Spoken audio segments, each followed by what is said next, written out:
Vamos a hablar hoy de Atamante. Volvemos a los mitos griegos que hace mucho que no recorremos. Y nunca hablamos de Atamante. Discúlpeme, pero nunca hablamos de Atamante. No es mal título para una milonga. Nunca hablamos de Atamante. Nunca hablamos de Atamante. Y contamos la historia del paisano Atamante, que era pobre y todo eso.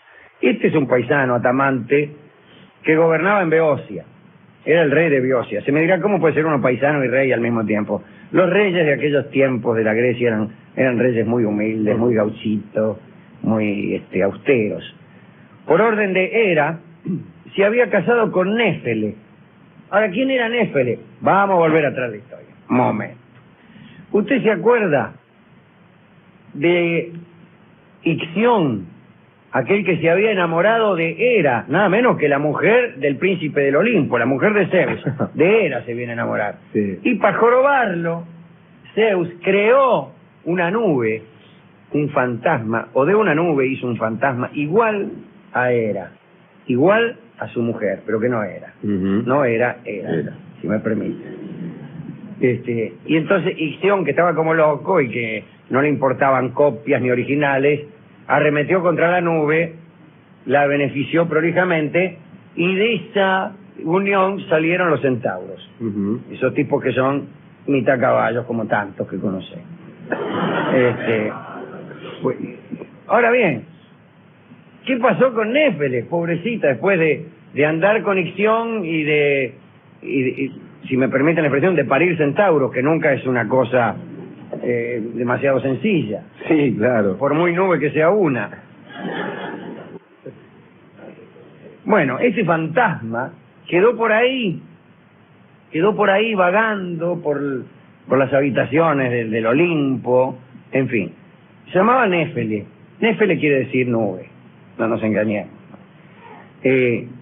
Bueno, con esa mina se casó, con esa mina que fue creada para engañar a un señor que estaba enamorado de otra, se casó Atamante, el que gobernaba en Beocia. Y Néfele, la nube, le dio a Atamante 2 hijos, Frixo y Leuconte, y una hijita, Ele, todos humanos, ningún centauro. Frixo y Leuconte, los varones, Ele, la nena. Ahora bien, parece que el fantasma Néfele no trataba muy bien al pobre Atamante, Cuentan los mitógrafos que el tipo se sentía un poco agraviado porque el fantasma lo hacía objeto del peor de los desdenes. Un día parece, mientras compraba unas frutas, Atamante, incluso parece que la mina lo mandaba a la verdulería. Estaba comprando fruta, Atamante, y se enamoró de una hermosa muchacha que vio en el mercado llamada Ino. Ino.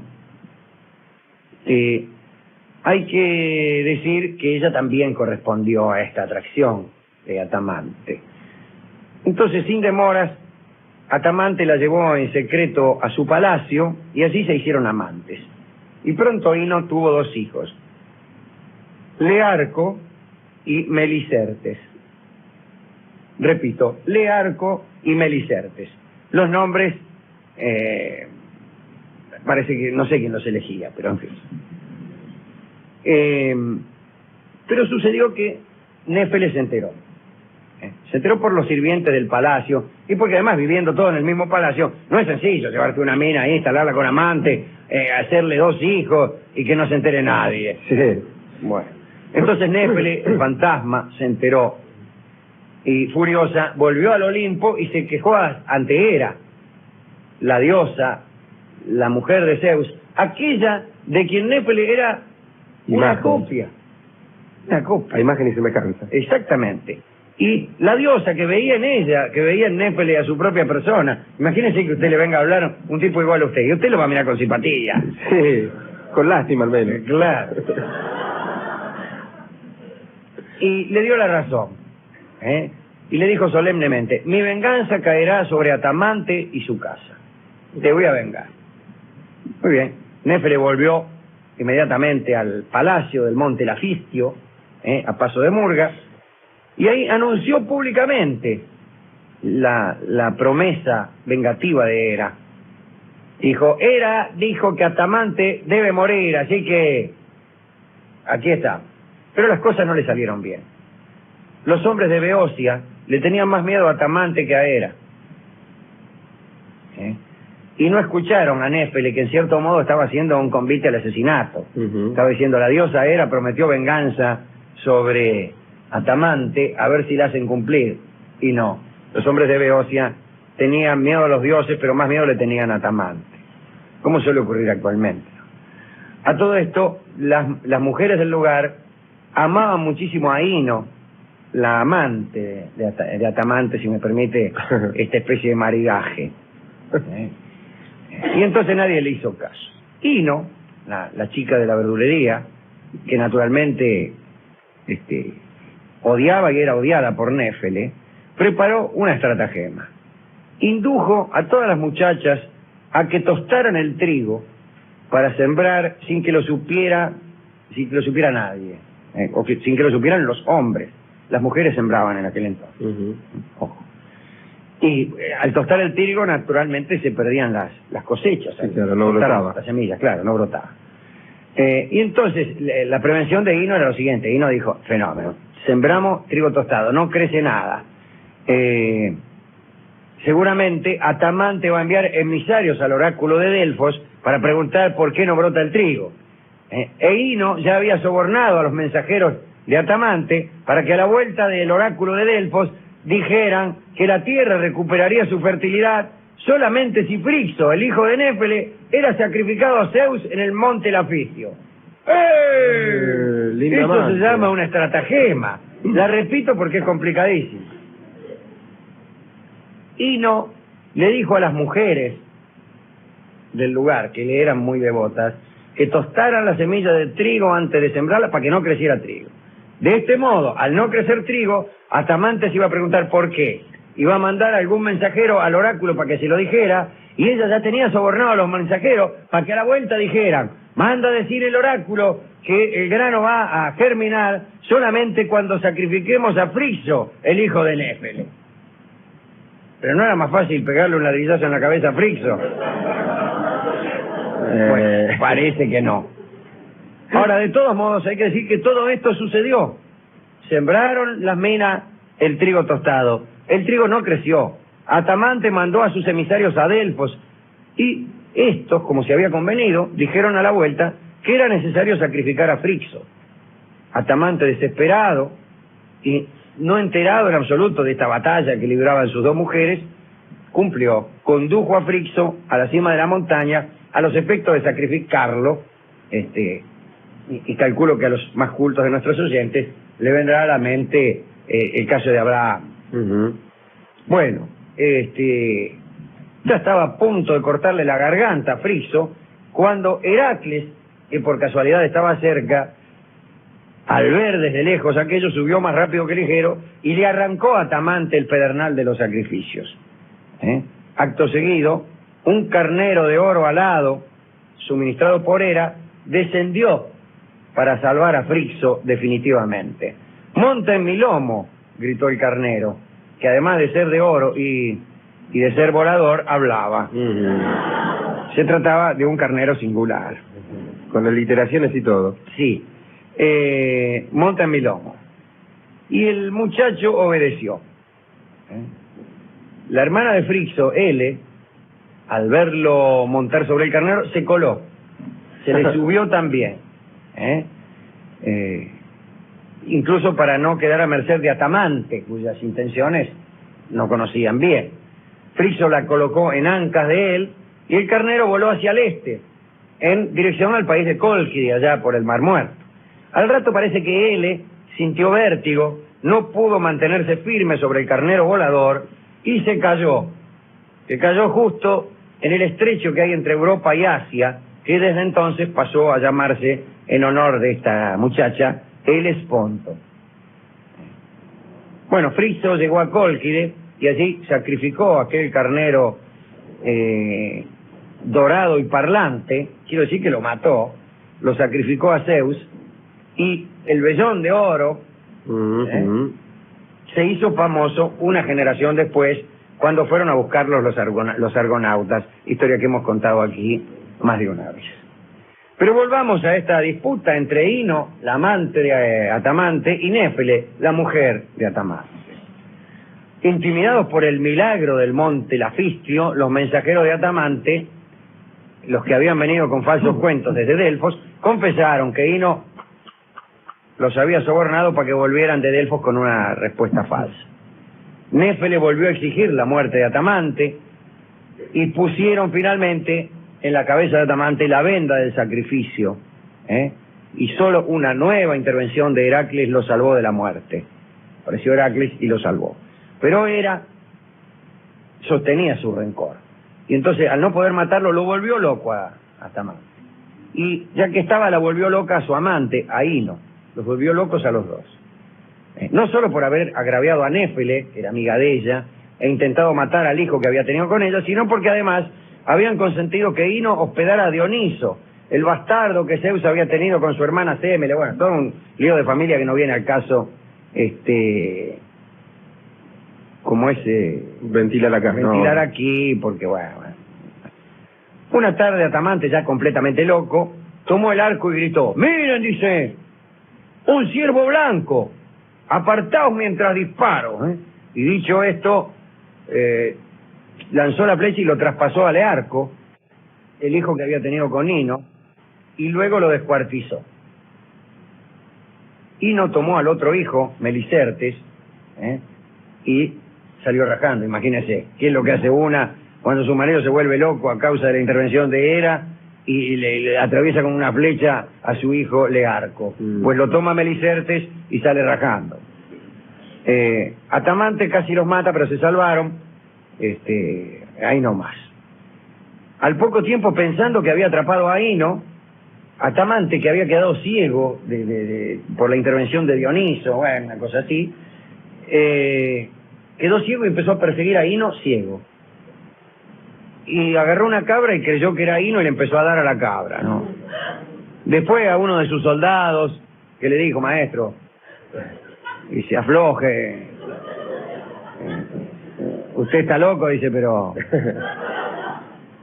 Bueno, Ino, que se había escapado, pero que también había enloquecido, como se recordará, arrojó a Melicertes, el hijo que había agarrado para salvarlo de su marido, a un caldero de agua hirviente. Y después corrió a la roca Moluria, desde la que se arrojó al mar y ahí murió ahogada. Esto parece un teleteatro. Y lo es.